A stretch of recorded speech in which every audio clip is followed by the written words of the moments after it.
একটা কথা বলো তো, শেষ কবে তুমি মন খুলে হাসছিলে? ভিডিওটা স্কিপ করো না, কারণ আজকের এই কথাগুলো হয়তো শুধু তোমার জন্যই। জানো, মানুষ তখনই চুপ হয়ে যায় যখন সে বুঝে যায় তার কষ্ট বোঝার মতো কেউ নেই।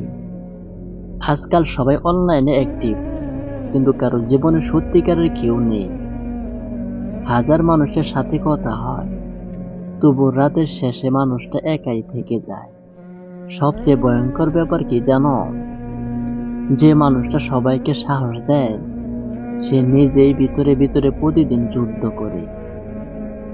কারণ সে জানে তার কান্না দেখার সময় কারো নেই। কিছু মানুষ আছে যারা প্রতিদিন ভেঙে যায়, তবুও পরিবারকে হাসানোর জন্য হাসি মুখে বেঁচে থাকে, কারণ তাদের থেমে যাওয়ার সুযোগ নেই। কিন্তু শোনো, জীবনে যত কষ্টই আসুক, নিজেকে কখনো শেষ ভেবো না। কারণ ভাঙ্গা মানুষগুলোই একদিন ইতিহাস তৈরি করে।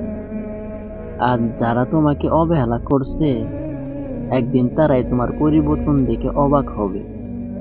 শুধু একটা জিনিস মনে রেখো, অন্ধকার যত গভীর হয়, সকাল তত কাছাকাছি আসে।